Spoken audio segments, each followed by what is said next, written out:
حضرت عیسیٰ علیہ السلام کے پاس ایک شخص آیا تو اس نے آ کے کہا میں نے آپ کے ساتھ رہنا ہے حضور، میں نے آپ کے ساتھ رہنا ہے۔ آپ فرمانے لگے دنیا دار بن کے رہو گے کہ دیندار؟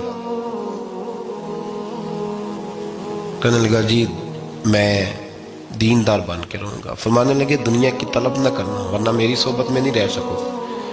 حضرت عیسیٰ علیہ السلام نے شادی نہیں کی، مکان ہی نہیں بنایا، ایک تکیہ، ایک پیالہ، ایک کمبل، جہاں رات ہوتی وہیں سو جاتے۔ ایک دن ایک شخص کو دیکھا کہ وہ ڈھلان بنی ہوئی تھی، پتھر کی پہاڑ تھوڑی سی ڈھلان بنی ہوئی تھی تو نیچے لیٹا ہوا ہے۔ آپ نے کمبل بھی صدقہ کر دیا، کہنے لگے آج کے بعد جہاں ڈھلان بنے گی وہاں سو جائیں گے، کمبل کی ضرورت ہی کوئی نہیں۔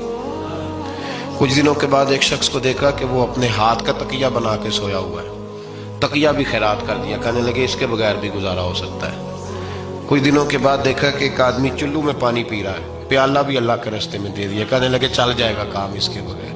پر میں دنیا دار بن کے نہ آنا، کہنے لگا نہیں صاحب میں دیندار بن کے آؤں گا۔ جناب عیسیٰ علیہ السلام نے رکھ لیا۔ آپ پہلے دن ہی کہنے لگے چل آجا روٹی کھا لے، 3 روٹیاں منگائیں، اس کو ساتھ بٹھایا، فرمانے لگے میں تو ایک کھاؤں گا، تو کتنی کھائے گا؟ کہنے لگا جی میں بھی ایک ہی کھاؤں گا۔ ایک روٹی اس نے کھا لی، ایک آپ نے کھا لی، تیسری روٹی چھوڑ کے جناب عیسیٰ علیہ السلام دریا کنارے وضو کرنے چلے گئے۔ واپس آئے تو روٹی کوئی نہیں تھی۔ اللہ کے نبی تھے، جان گئے۔ رب کریم کا بندہ بھی جان جاتا ہے۔ اقبال کہتے ہیں اولیاء کیا ہیں جواسی سلول قلوب، کہتے ہیں رب کے ولی کو ٹٹولا نہ کر، وہ تو دلوں کے حال بھی جانتا ہے۔ انہیں ٹٹولا نہ کر، غبار آلود سمجھ کر حکارت سے نہ دیکھ ان کو، انہی کی ٹھوکروں سے سلطنت بنتی بگڑتی ہے۔ اور اقبال کہتے ہیں نہ تیگ و تیر میں نہ لشکر و سپاہ میں، نہ تیگ و تیر میں نہ لشکر و سپاہ میں، کہتے ہیں نہ تلوار میں نہ تیر میں نہ لشکر میں نہ فوجوں میں، نہ تیگ و تیر میں نہ لشکر و سپاہ میں ہے، جو بات مرد قلندر کی بارگاہ میں ہے، جو بات مرد قلندر کی بارگاہ میں۔ تیسری روٹی کدھر ہے؟ کہنے لگا حضور مجھے نہیں پتا۔ فرمانے لگے تجھے پتا ہے پر تو بتا نہیں رہا۔ کہنے لگا مجھے تیسری روٹی کا پتا۔